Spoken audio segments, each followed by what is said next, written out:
Swastiastu.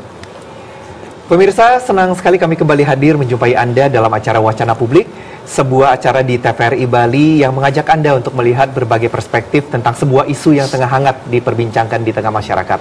Dan kali ini selama 60 menit ke depan, saya Dede Setiadi akan mengajak Anda berbincang tentang satu kondisi yang tengah terjadi beberapa waktu terakhir, yaitu cuaca ekstrim. Kita tahu bersama pemirsa bahwa cuaca ekstrim dan hujan lebat, khususnya yang terjadi di Provinsi Bali beberapa waktu belakangan ini, menyebabkan berbagai kejadian menonjol di hampir semua kabupaten kota di Bali, seperti tanah longsor, pohon tumbang, jalan jebol, hingga banjir yang memang hampir terjadi merata. Bahkan menurut catatan dari Badan Penanggulangan Bencana Daerah BPBD Provinsi Bali dan juga BPBD Kabupaten Kota, kerugian yang terjadi akibat cuaca ekstrim ini mencapai 9,4 triliun rupiah. Nah, kira-kira kesiapsiagaan yang seperti apa yang harus disiapkan untuk menghadapi bencana ekstrim atau cuaca ekstrim khususnya di Provinsi Bali? Saya sudah kehadiran tamu-tamu spesial yang kita akan ajak berdiskusi selama 1 jam ke depan. Yang pertama, Ketua Pokja Meteorologi BBMKG Wilayah 3 Denpasar, Bapak Inyoman Gede Wiryajaya.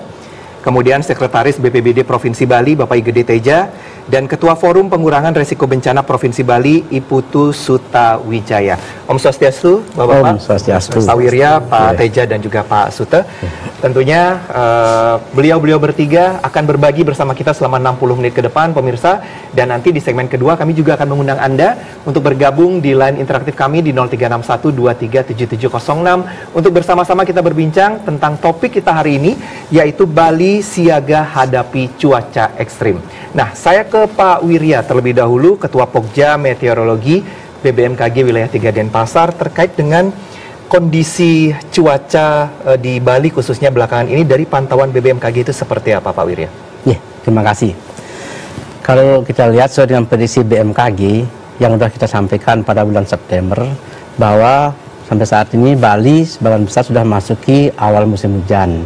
Dan kita harapkan di akhir bulan Desember ini seluruh wilayah Bali sudah masuki musim penghujan.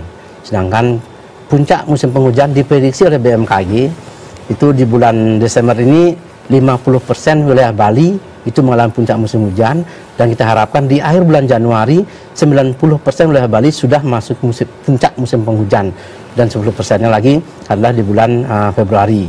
Nah, kondisi belakangan ini dan adanya cuaca ekstrim itu ada beberapa hal yang mempengaruhi. Kita tahu BMKG juga sudah merilis, dan beberapa institusi dunia juga merilis bahwa saat ini ada fenomena global seperti La Nina dengan intensitas lemah, di mana La Nina itu berdampak pada bertambah curah hujan dari kondisi normalnya. Sekarang kita tahu bahwa kita sendiri pada musim hujan, kemudian ada La Nina yang bertambah curah hujan dari normalnya, kemudian beberapa hari ke belakang kemarin juga adanya pertumbuhan bibit siklon ya di selatan Indonesia, khususnya di sebelah baratnya Australia. Bibit siklon itu juga berdampak pada pertambahan curah hujan, kemudian angin kencang dan gelombang tinggi. Nah itu, dan kita pantau terus bibit siklon itu, dan hari ini sudah bergerak terus ke sebelah barat dan sudah mulai berkurang dampaknya ke wilayah Bali. Jadi hari ini berpengaruh masih di wilayah Cilacap, Yogyakarta itu, sedangkan Bali sudah tidak berpengaruh signifikan lagi untuk kondisi cuaca ekstrim yang ada di Bali. Namun kita tetap harus waspada, karena kita tahu pada saat musim penghujan matahari itu berada di selat khatulistiwa.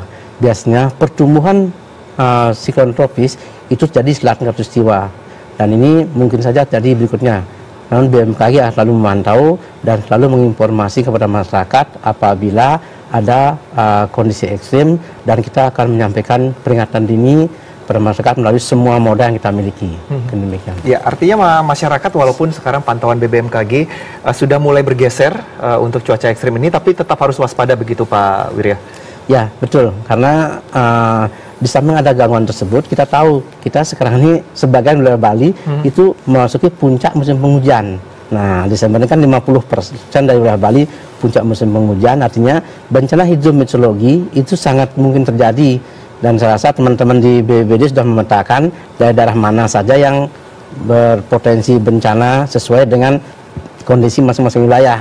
Tentunya karena Bali kan topografisnya bermacam-macam, mungkin Bali bagian tengah mungkin potensinya longsor dan sebagainya, dan lain-lain tentunya ada banjir dan sebagainya.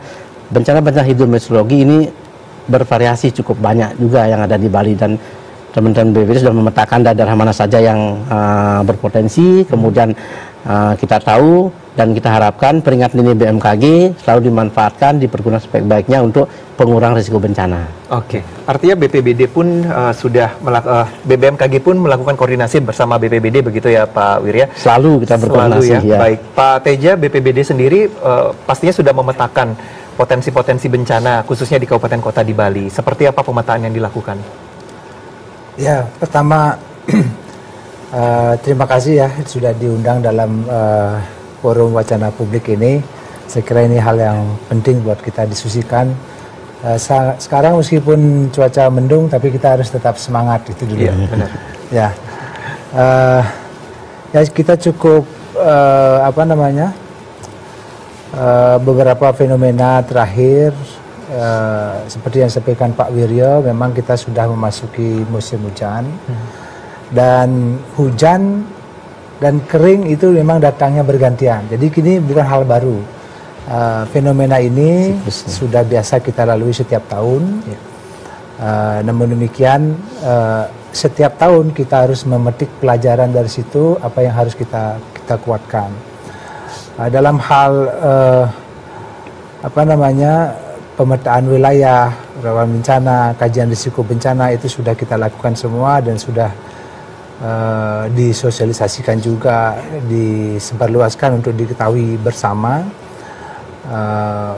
Tapi secara umum masyarakat umum pasti juga sudah memahami karena ini kejadian yang memang rutin setiap tahun berulang-ulang. Jadi secara historis masyarakat juga sudah paham wilayahnya yang dulunya pernah kena banjir, ada tanah longsor, ataupun ada petir atau pohon tumbang dan sebagainya.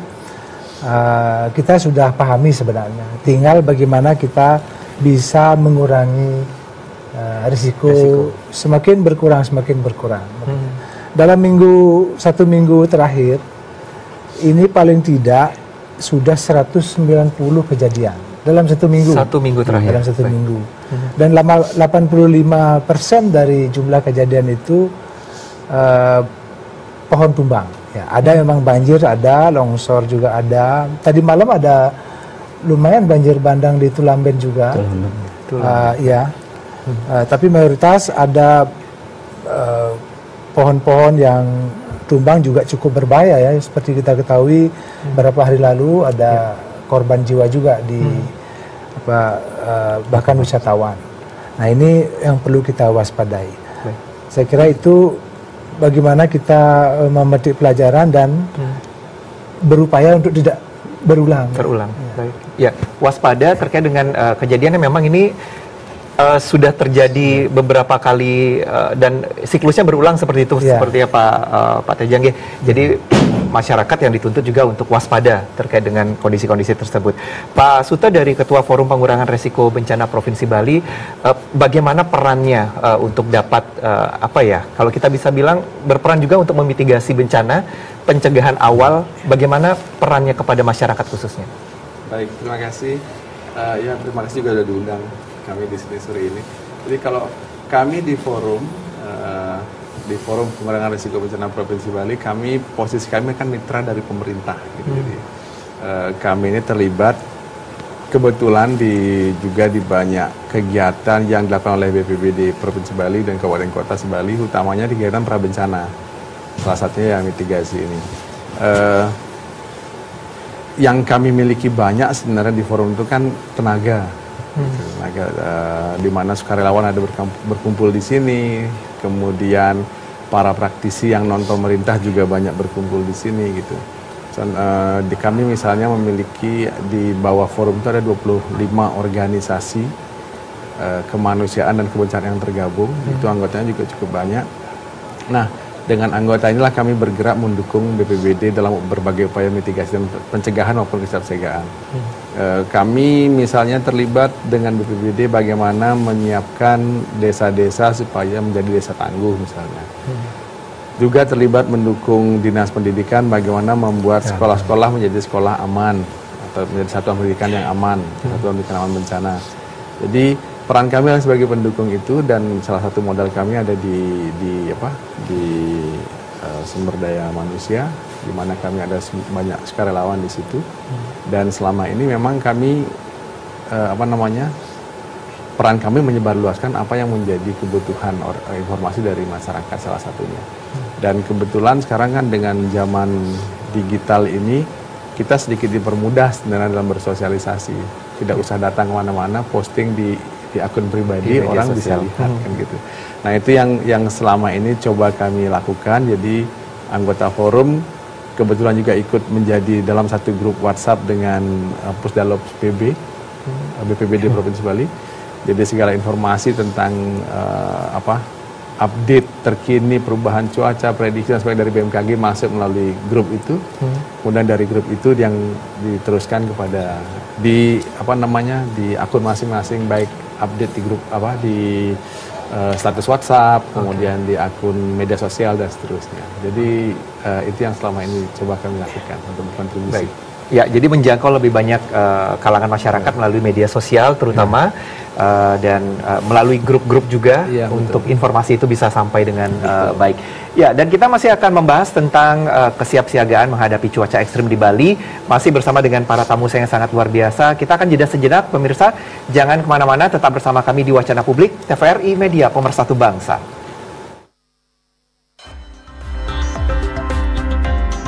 TVRI Bali, Media Pemersatu Bangsa. Ayo kawan, kita bergembira. Ayo kawan, bermain bersama. Mari kita belajar bersama. Menjelajahi dunia yang penuh keceriaan, melatih kreativitas, belajar, bermain, bernyanyi, dan beragam aktivitas lainnya.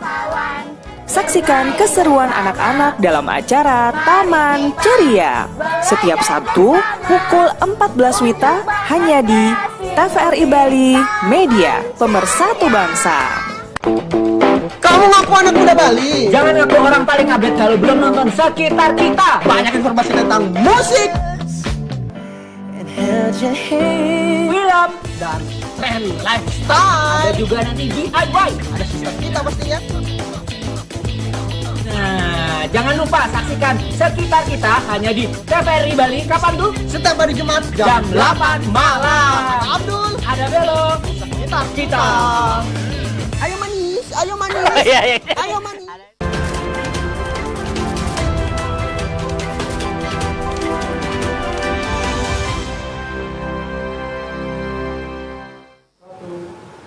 Anda kembali menyaksikan Wacana Publik, pemirsa. Di segmen ini kami kembali akan mengundang Anda untuk dapat bergabung di line interaktif kami di 237706, sekali lagi di 0361 237706. Kita boleh bisa berdiskusi terkait dengan topik kita hari ini, yaitu Bali siaga hadapi cuaca ekstrim. Masih bersama dengan Ketua Pokja Meteorologi BBMKG Wilayah 3 Denpasar, kemudian Sekretaris BPBD Provinsi Bali, dan juga Ketua Forum Pengurangan Risiko Bencana Provinsi Bali yang masih siap berbagi bersama kita. Saya kembali ke Pak Wirya dari BBMKG Wilayah 3 Denpasar terkait dengan informasi yang disampaikan atau yang dikumpulkan oleh BBMKG dan tentunya harus diinformasikan kepada masyarakat sehingga upaya pencegahan itu bisa berjalan, begitu Pak Wirya. Seperti apa diseminasi informasi ke masyarakat? Ya, terima kasih. Jadi BMKG itu kan tupoksinya antara lain yang mengenai cuaca, iklim, gempa bumi maupun tsunami. Ya, kita selalu memberikan informasi cuaca rutin maupun peringatan dini apabila ada hal-hal yang perlu diberikan informasi terkait dengan peringatan dini. Nah, BMKG dalam hal ini memberikan informasi seperti contohnya untuk prediksi jangka panjang, kita setiap 6 bulan sekali mengeluarkan peringatan dini, informasi awal musim hujan dan awal musim kemarau setiap bulan September dan bulan Maret. Nah, untuk musim hujan ini kita sudah merilis pada saat musim bulan September kemarin, sudah rilis seperti itu. Dan kemudian setiap bulan kita update lagi menjadi informasi bulanan. Paling enggak untuk 3 bulan ke depan kita sampaikan informasi tersebut untuk dimanfaatkan. Kemudian kita update lagi menjadi informasi 10 harian. Kemudian kita update lagi menjadi 3 harian, kemudian harian. Nah, apabila ada cuaca ekstrim setiap saat kita selalu memberikan informasi peringatan dini cuaca ekstrim. Jadi kita berikan informasi kepada masyarakat ada dalam bentuk narasi maupun gambar dia. Jadi kelihatan hujan itu jadi daerah mana saja kita sebutkan, mau jam berapa, kemudian sampai jam berapa, meluas ke daerah mana sampai dengan jam berapa. Itu selalu kita berikan informasi tersebut. Nah, mengenai diseminasi informasi, kita memanfaatkan semua moda yang ada. Artinya ini kan informasi publik yang wajib diketahui masyarakat. Jadi masyarakat itu berhak untuk mendapat informasi tersebut. Nah, itu ada media sosial kita punya, ada grup seperti WhatsApp, ada Facebook, semuanya kita manfaatkan, media sosial, media cetak, dan termasuk yang kita saat ini bagian daripada kita mengedukasi masyarakat, membelajar masyarakat untuk bagaimana memanfaatkan informasi dari BMKG. Walaupun BMKG membuat prediksi yang katakanlah bagus, katakanlah akurasinya sangat bagus, namun kalau tidak sampai ke masyarakat itu juga nggak bermanfaat. Jadi perlu juga teman-teman wartawan seperti ini kita bisa memanfaatkan, bisa mendiseminasi informasi sehingga sampai ke masyarakat. Nah, mengenai informasi itu tentunya kita sesuaikan dengan kondisi waktunya juga, karena bencana hidrometeorologi itu terjadi sepanjang tahun. Kita tahu kalau dia musim hujan seperti sekarang ini, potensi yang terjadi bencana antara lain ya longsor, ya banjir dan kawan-kawan seperti itu. Kalau musim kemarau, hidrometeorologi kering istilahnya, ada kebakaran hutan dan lahan, ada kekeringan, seperti itu. Sedangkan saat peralihan musim, musim hujan ke kemarau ataupun sebaliknya, ini artinya atmosfer kita belum stabil. Nah, ini yang mungkin terjadi antara lain ya hujan es, kemudian puting beliung, seperti itu. Jadi kita harus selalu waspada karena sepanjang tahun itu potensi bencana itu selalu ada.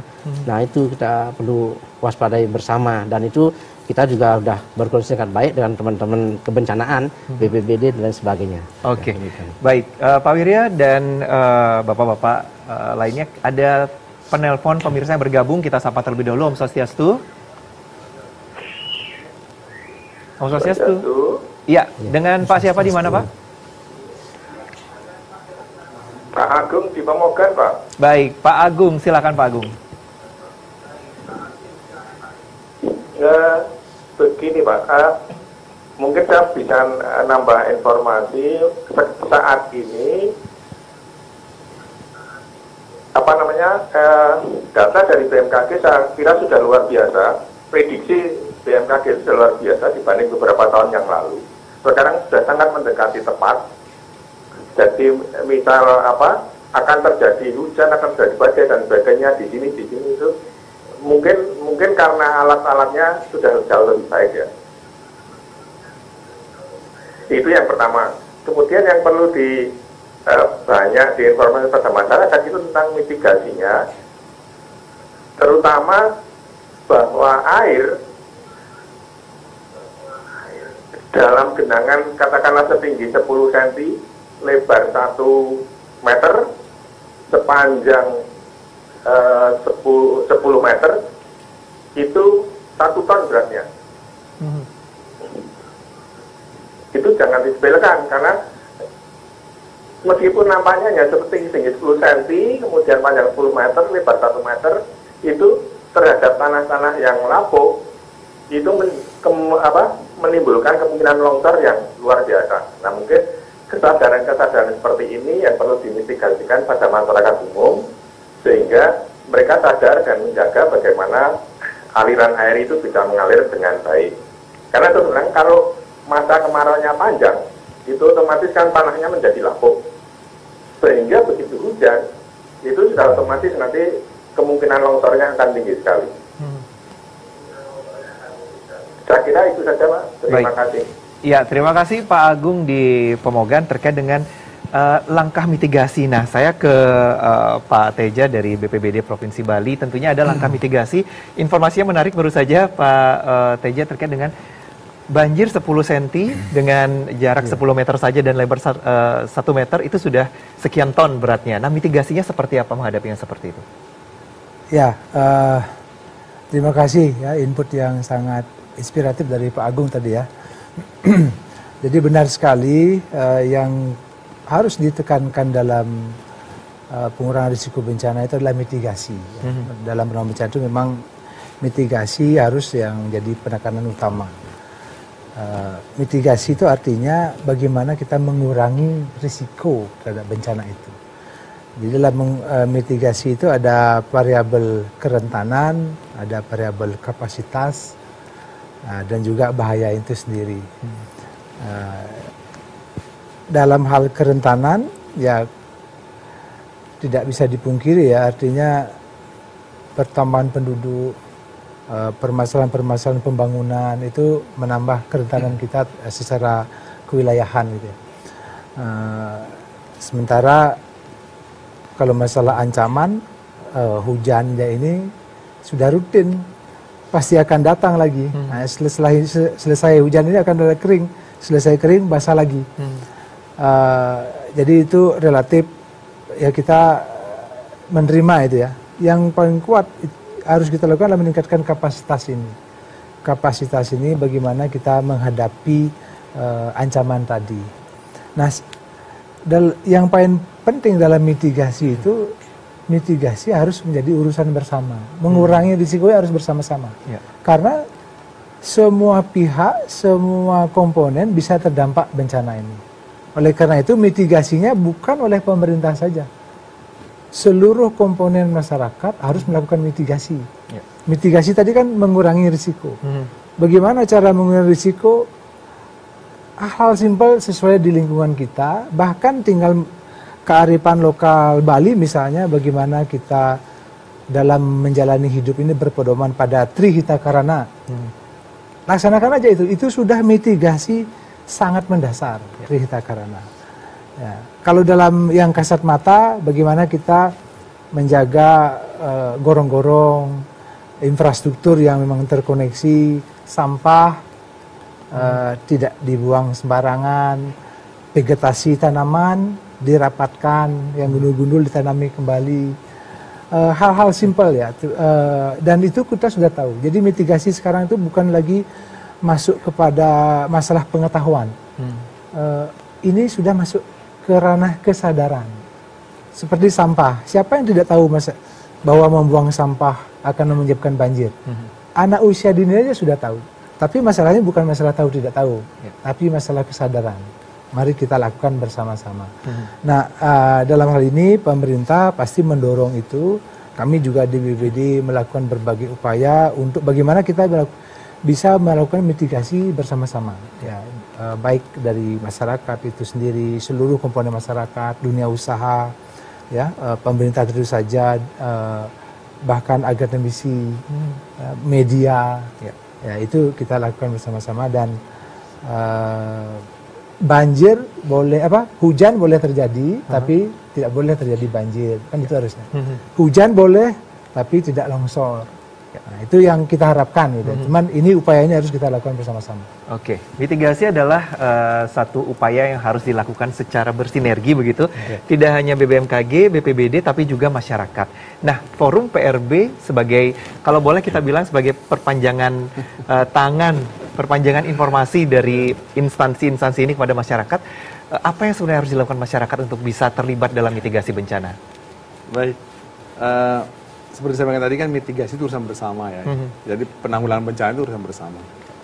Terkait dengan mitigasi, kalau kita ingat mitigasi kan itu ada yang struktural dan juga non struktural ya. Jadi kalau yang struktural yang terkait dengan pembangunan dan sebagainya, mungkin domainnya lebih dibandingkan dengan kami, gitu lebih pada pemerintah kalau diantara kami bertiga ini jadi di sini. Karena fisik urusannya kan dana dan sebagainya. Nah kami itu lebih banyak domainnya di mitigasi non struktural berupa sosialisasi, pelatihan dan seterusnya. Nah terkait dengan hal ini, kami di internal pun selalu berupaya meningkatkan kapasitas. Kan tadi Pak Ses mengatakan untuk memitigasi maka kapasitas harus naik, kerentanan harus turun gitu. Nah di internal kami salah satu yang kami upayakan adalah secara berkelanjutan memberikan pelatihan kepada anggota. Terakhir misalnya kami bersama dengan salah satu organisasi internasional melatih 54 anggota kami untuk menjadi fasilitator Satuan Pendidikan Aman Bencana. Yang tugasnya adalah bermitigasi melalui sosialisasi dan pelatihan di Satuan Pendidikan nantinya. Nah jadi ranah kami lebih banyak di situ. Kemudian kalau terkait dengan kondisi kita sekarang ini, saya sangat sepaham dengan Pak Ses bahwasanya sekali lagi bencana urusan bersama. Jadi kita tidak lagi hanya menuding atau menunjuk salah satu pihak sebagai yang harus bertanggung jawab, tapi itu urusan bersama, ya kita harus bersama-sama bertanggung jawab. Sehingga sangat penting juga buat kita bersama senantiasa meningkatkan kesadaran, karena tadi sudah disinggung. Bukan masalah tahu tidak tahu yang menjadi penyebabnya sekarang, tapi masalah sadar apa nggak sadar gitu. Ya, baik. Ya, jadi penting untuk kita bersama-sama meningkatkan kesadaran tentang bahwasannya kita ini di Bali ini ancaman bencana itu ada lengkap. Pak Saya sudah koreksi itu. Seingat saya ada 14 ancaman bencana di Bali ini. Jadi sangat penting untuk kita yang pertama sadar bahwa kita ada di daerah dengan ancaman 14 ini. Yang kemudian sangat penting buat kita untuk sadar bagaimana mengenali karakter dari ancaman-ancaman yang ada di sekitar kita. Yang kemudian berikutnya sangat penting untuk sadar bagaimana mengetahui cara untuk menghadapi ancaman itu. Nah, itu yang berupaya kami lakukan untuk mendukung pemerintah. Gitu. Jadi minimal mengetahui ancaman bencana itu seperti apa, dan minimal tahu bagaimana mengatasi begitu ya Pak Sute. Pak Wirya, menarik, ada 14 ancaman bencana khusus di Bali. Tapi tadi Pak Wirya di awal juga sempat menyampaikan bahwa kabupaten kota di Bali punya kondisi geografis yang berbeda. Nah, ancamannya seperti apa untuk kabupaten kota di Bali, Pak Wirya? Jadi maksudnya begini, kalau kita lihat yang mempengaruhi faktor cuaca beriklim kan ada paling nggak ada 3 faktor nih. Yang pertama ada istilahnya faktor global. Contohnya ada El Nino maupun La Nina. Sekarang ada La Nina, artinya bersama curah hujan dari kondisi normalnya. Kemudian faktor regional, contohnya adalah ada musim hujan, musim kemarau. Sedangkan yang tadi saya maksudnya adalah faktor lokal. Faktor lokalnya itu topografis dan geografis setempat. Nah, ini sangat berpengaruh. Contohnya daerah Bedugul dengan daerah Kubu itu sangat berbeda sekali dari sisi geografis topografis, sehingga cuaca pun iklimnya pun berbeda juga. Dan untuk itu daerah Provinsi Bali kita bagi menjadi 20 zona musim. Artinya satu zona musim itu dikelompokkan memiliki kondisi iklim yang mirip dia. Nah, di Bali kita kelompokkan menjadi 20 zona musim. Nah, terkait dengan informasi ini bagi, jadi semua yang ada di masing-masing wilayah tentunya dipengaruhi oleh topografis dan geografis ini. Ya, yang masalah ini kan kalau semuanya numpuk gitu. Contohnya saat ini ada fenomena banyak La Nina. Untung dia itu status masih lemah ya. Kalau dia kuat dengan pengaruh luar biasa juga ke kita. Kemudian musim hujan. Kemudian daerahnya secara geografis topografis dia itu memang hujan cukup banyak tersebut. Ini tentunya sangat mempengaruhi potensi bencana hidrometeorologi yang mungkin terjadi. Sedangkan kalau dia katakan La Nina jadi di musim kemarau, itu nggak begitu kita rasakan. Demikian juga dengan terjadi di daerah-daerah yang secara topografis dan geografis tidak begitu besar lah pengaruhnya terhadap musim yang kita sebut tadi. Ya. Oke, dan itu juga memang harus diwaspadai juga oleh masyarakat. Diseminasi informasi kembali lagi betul, itu yang digencarkan oleh BBMKG khususnya dalam hal ini. Kita jeda sejenak Pak Wirya, Pak Teja dan juga Pak Sute, dan pemirsa jangan kemana-mana. Kami masih akan kembali membahas tentang kesiapsiagaan Bali dalam menghadapi cuaca ekstrim. Tetap bersama kami di Wacana Publik, TVRI Media Pemersatu Bangsa.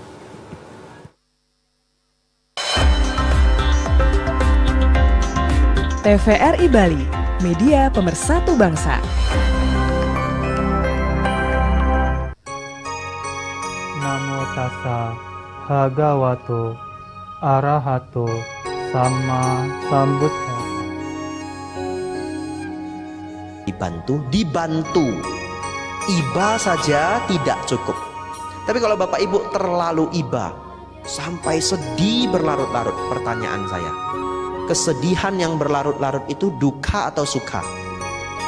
Duka, betul? Dan Sang Buddha mengatakan semua duka adalah kotoran batin. Ya, semua duka adalah kotoran batin. Sehat, sejahtera, berbahagia, dan dalam lindungan Sang Tiratana. Kebodohanmulah sebabnya timbulkan Saksikan acara Mimbar Agama Buddha setiap Sabtu pukul 15 WITA hanya di TVRI Bali, Media Pemersatu Bangsa.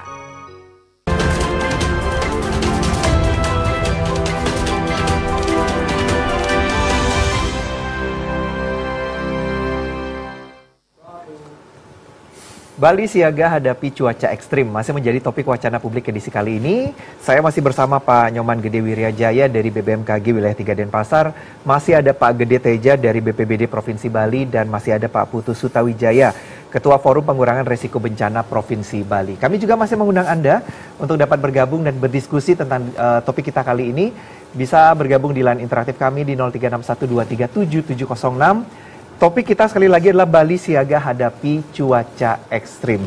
Di segmen sebelumnya, Pak Wirya dari BBMKG Wilayah 3 Denpasar juga menekankan bahwa diseminasi informasi menjadi bagian penting untuk dapat menginformasikan kepada masyarakat terkait dengan kesiapsiagaan menghadapi bencana. Dan sudah ada penelpon yang sudah bergabung, kami sapa dulu. Om Swastiastu. Om Swastiastu. Baik, dengan Pak siapa di mana Pak?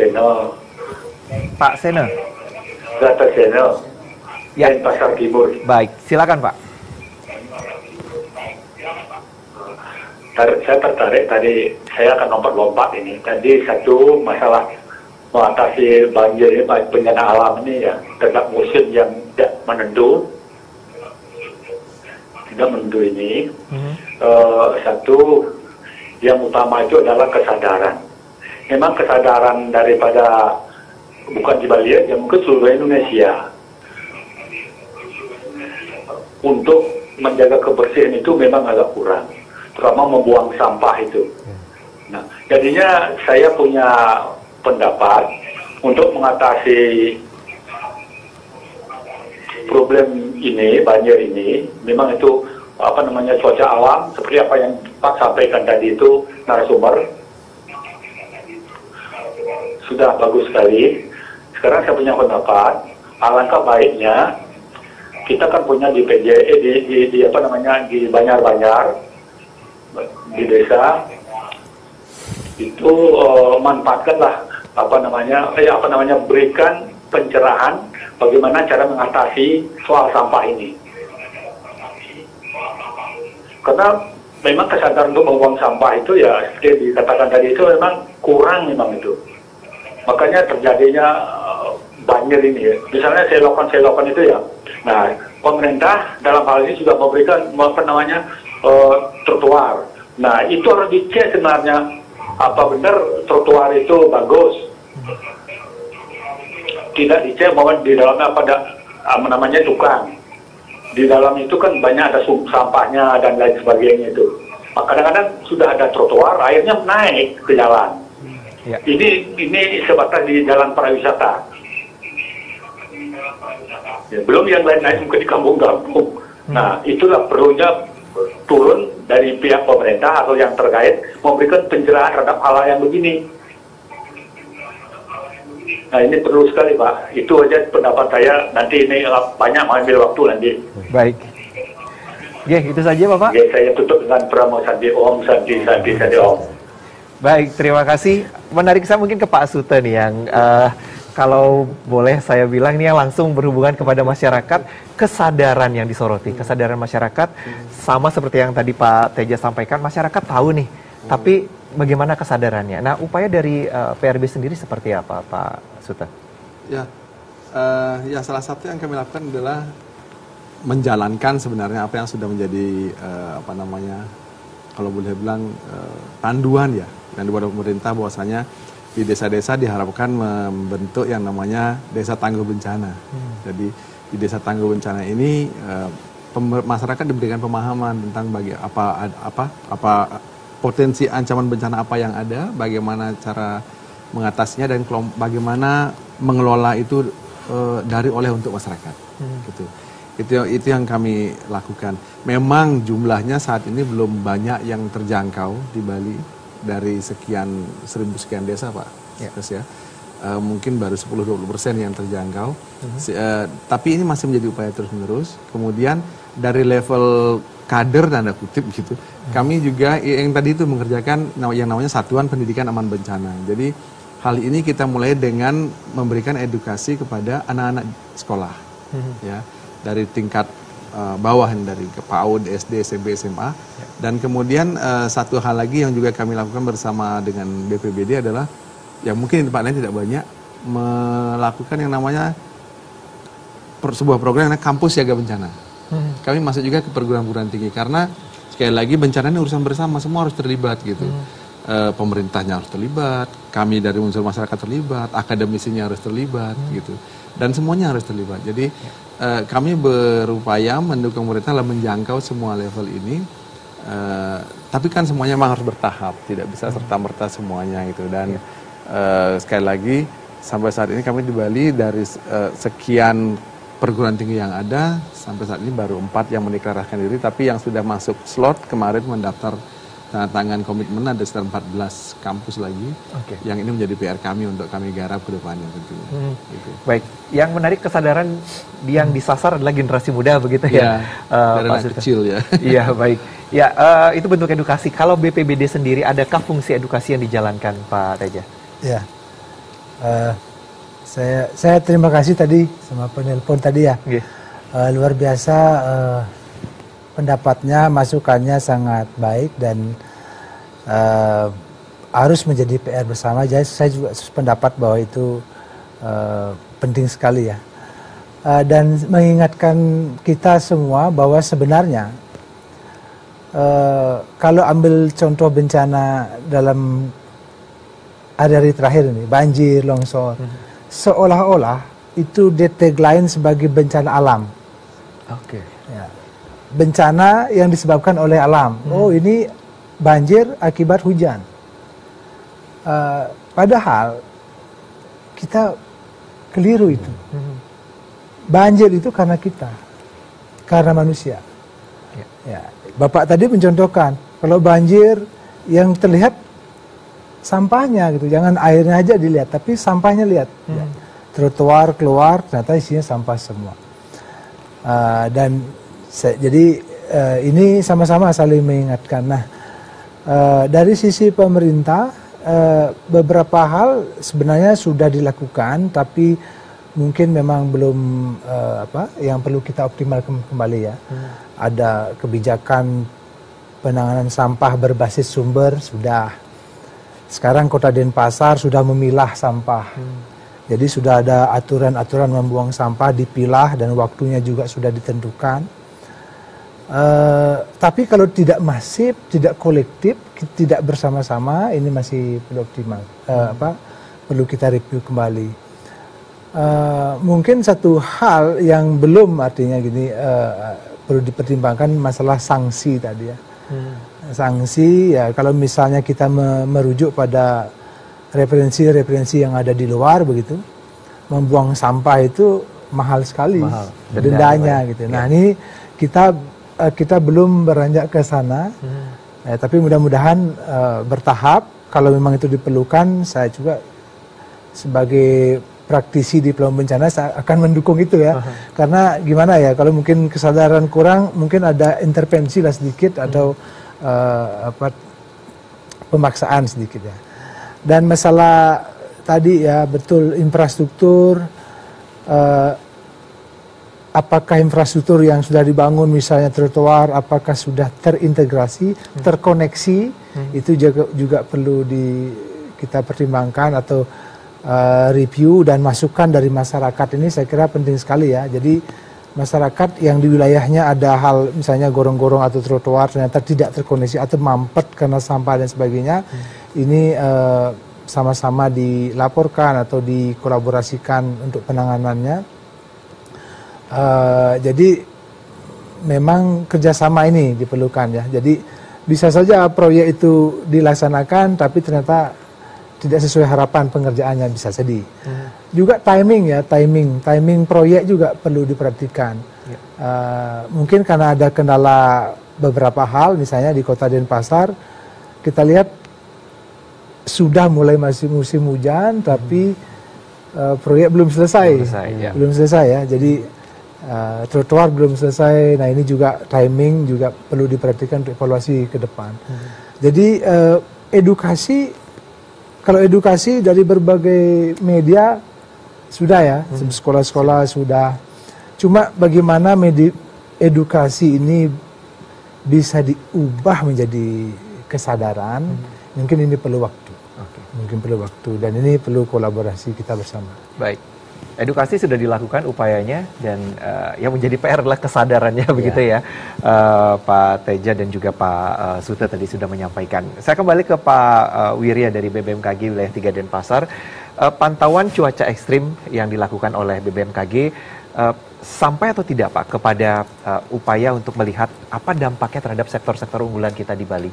Contoh misalnya pertanian yang sangat tergantung pada cuaca begitu dan sektor perikanan seperti itu, seperti apa pantauannya? Tapi nanti dijawab Pak Wirya, Pak Teja dan Pak Suta. Kita akan jeda sejenak. Kami masih akan kembali di segmen akhir nanti, pemirsa. Masih akan membahas tentang Bali siaga hadapi cuaca ekstrim. Untuk itu tetap bersama kami di Wacana Publik, TVRI, Media Pemersatu Bangsa. TVRI Bali, Media Pemersatu Bangsa.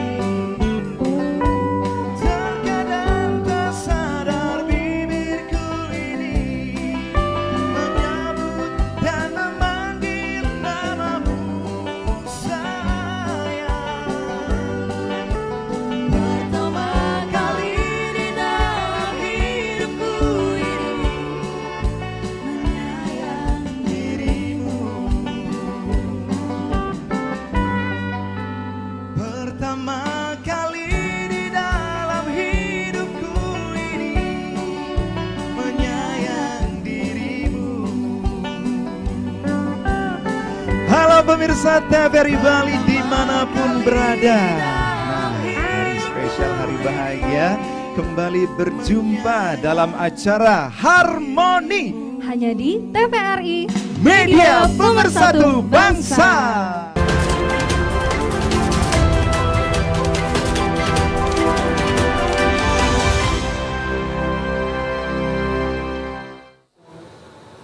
Terima kasih Anda masih menyaksikan Wacana Publik. Di segmen akhir ini kita masih akan berbincang bersama dengan para narasumber tentang Bali siaga hadapi cuaca ekstrim. Sekaligus nanti di akhir segmen kita akan mendengarkan harapan dari para narasumber terkait dengan bagaimana kesiapsiagaan kita menghadapi cuaca ekstrim khususnya di Provinsi Bali.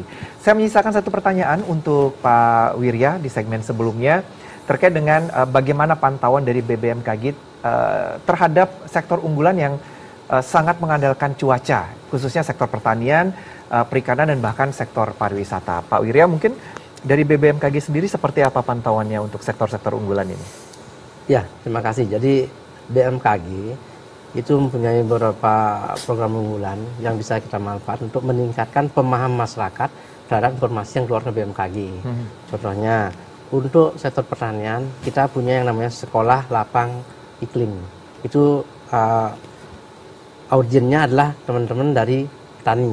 Nah, di sana sehingga kita ajar mereka bagaimana mengerti tentang iklim ini, musim dan sebagainya, sehingga pola tanam mereka akan sesuai dengan iklim di BMKG. Nah, di sini kita bersama-sama BMKG dari sisi iklimnya, teman-teman dari pertanian juga hadir di sana sebagai narasumber. Kemudian kita ajak mereka bersama-sama dengan menanam sampai dengan panen. Di mana saat panen pun kita diukur teman-teman di BPS dan memang meningkat, dan ini bukan cuma di Bali, di seluruh Indonesia ada seperti itu. Yang kedua, kita punya program namanya Sekolah Lapang Cuaca Nelayan, audien dan nelayan. Ya, sehingga kita harapkan masyarakat bukan mencari ikan lagi, tapi menangkap ikan. Nah, mereka tahu dari mana ada ikan sehingga ke sana, dan mereka tahu informasi dari BMKG. Di samping mereka ke sana untuk menangkap ikan, mereka juga tahu bahayanya. Kalau di sana banyak ikan, namun potensi gelombangnya juga tinggi, perlu kita perhitungkan. Nah, kalau gelombang tinggi, tentunya ini berpengaruh terhadap keselamatan mereka. Jadi perlu diimbangi antara mencari ikan sana atau keselamatannya, sehingga dicarikan tempat lain. Bisa seperti itu. Kemudian gempa bumi juga ada yang namanya Sekolah Lapang Gempa Bumi. Nah, ini untuk mengedukasi terutama adik-adik sekolah maupun masyarakat juga, sehingga mereka bisa bagaimana berbuat, bagaimana bertindak apabila terjadi gempa bumi.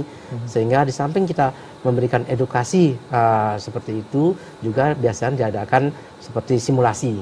Sehingga presentasi seperti itu bisa meningkatkan pengetahuan mereka, sedangkan simulasi bisa meningkatkan keterampilan mereka. Sehingga pengetahuan dan keterampilan masyarakat ini semakin meningkat.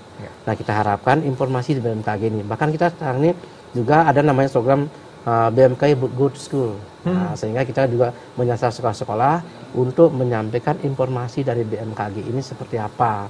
Nah, sekalian mengenalkan bahwa BMKG punya sekolah ini loh, STMKG, sekolah tinggi yang mendidik putra-putri terbaik bangsa kita. Setiap tahun kita mengundang, mungkin sedikit promosi ya, bahwa kita harapkan putra-putri terbaik bangsa setiap tahun bisa bergabung dengan BMKG. Nah, itu sekolah ikan dinas tanpa dipungut biaya.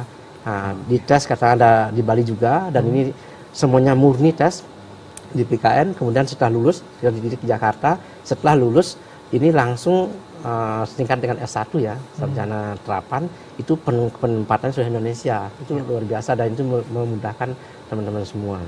Nah, kemudian terkait dengan informasi BMKG, kita tentunya maunya informasi dari BMKG ini tidak sampai ke masyarakat secepat-cepatnya, namun masyarakat tidak mengerti maksud informasi ini apa. Karena kita tahu moto BMKG ini adalah cepat, artinya informasi harus cepat-cepat sampai ke masyarakat, apalagi terkait dengan peringatan dini. Kemudian tepat, informasi harus tepat sasaran. Sebenarnya petani kita tentunya dia perlu informasi tentang iklim. Jangan diberi informasi tentang gelombang tinggi, ini nggak tepat sasaran. Akurasi harus tinggi, sehingga informasi dari BMKG layak dipercaya. Luas informasi publik, ini masyarakat semuanya bisa mendapat informasi. Dan terakhir adalah mudah dipahami. Nah, disinilah peran kita untuk menyampaikan edukasi masyarakat, sehingga informasi itu cepat sampai ke masyarakat, namun juga bisa dipahami masyarakat.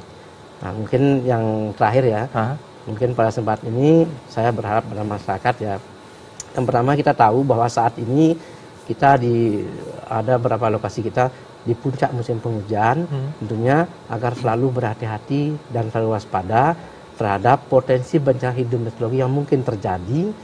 Nah, yang kedua, agar selalu mengupdate informasi dari BMKG, khususnya terkait dengan peringatan dini, sehingga bisa dimanfaatkan untuk pengurangan risiko bencana.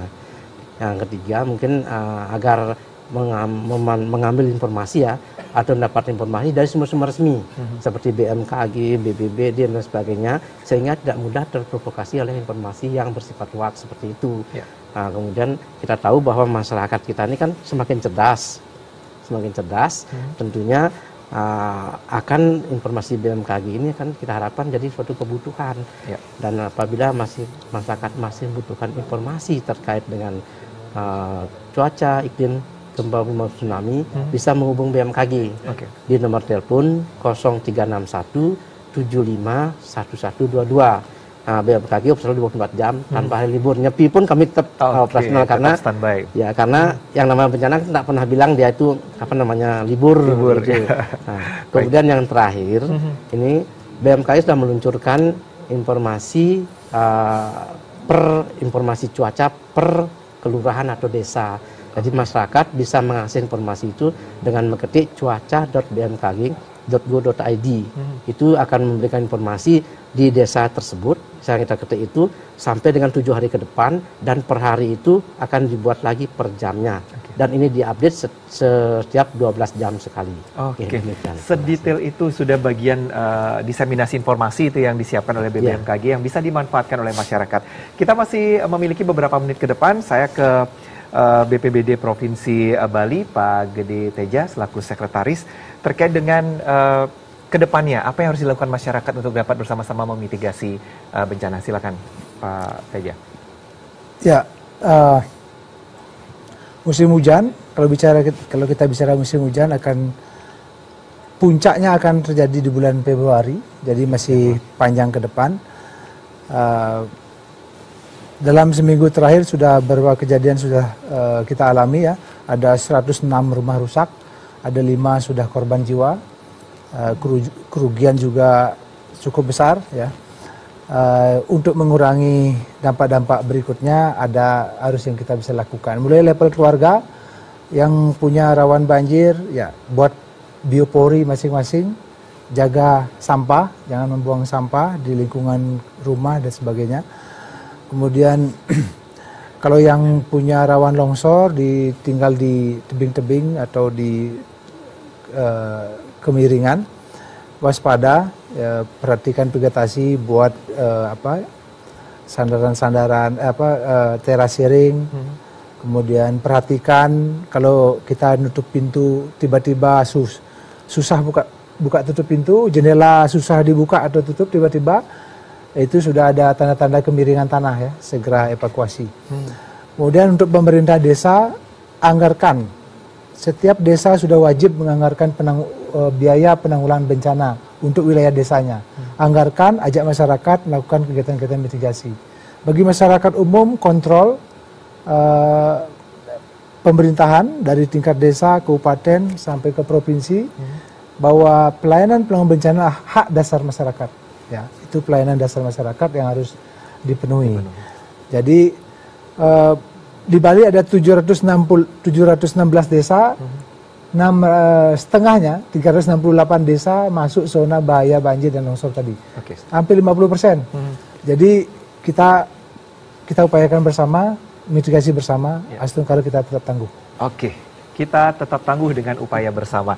Terakhir Pak Sute, boleh sampaikan kepada masyarakat khususnya terkait bagaimana informasi yang harus diperoleh dengan benar untuk memitigasi bencana, silakan Pak Sute. Terima kasih. Ya, untuk informasi yang benar tentunya kita jangan lupa untuk mengakses media-media yang resmi tentunya yang pasti. Tadi Pak Manwir Jaya sudah menyampaikan kalau terkait cuaca dan iklim ya udah kita akses BMKG, kemudian yang terkait dengan bencana yang lain tentunya situs BNPB, BPBD bisa diakses. Kemudian BNPB sebenarnya itu sudah punya satu platform ya yang namanya Inaris Personal. Itu juga bisa menjadi panduan kita, bisa di-download di HP masing-masing. Di sana ketika kita pergi kemana sudah terlihat kita ada di wilayah rawan apa. Kemudian apa langkah-langkah pencegahan dilakukan sudah ada di situ. Jadi itu bisa menjadi panduan dasar. Kemudian untuk kita yang tinggal di Bali yang di desa-desa, Pak Teja sudah menyampaikan menghimbau kepada seluruh desa untuk menggunakan dana desa untuk kegiatan kebencanaan. Saya juga sangat sepakat. Jadi pemerintah desa bisa mulai mengajak masyarakat secara partisipatif. Yang pertama itu mengenali apa saja ancaman yang ada di desanya. Yang kedua, dari ancaman yang ada apa persiapan yang perlu dilakukan. Langkah-langkah apa yang perlu disiapkan. Kemudian pengorganisasian seperti apa yang diperlukan. Ini sangat penting untuk disiapkan sehingga ketika nanti kita tidak pernah berharap itu terjadi, tapi ketika itu terjadi kita sudah siap sehingga tujuan kita berkaitan pengurangan bencana itu risiko dapat ditekan sekecil mungkin dapat diwujudkan.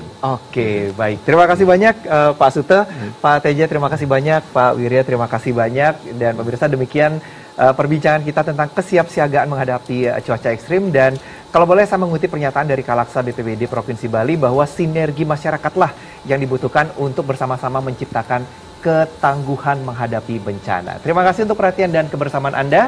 Dan jangan lupa untuk selalu menyaksikan Wacana Publik tentunya di TVRI Media Pemersatu Bangsa. Saya Dedi Setiadi pamit undur diri. Terima kasih dan sampai jumpa. Om Santi Santi Santi Om.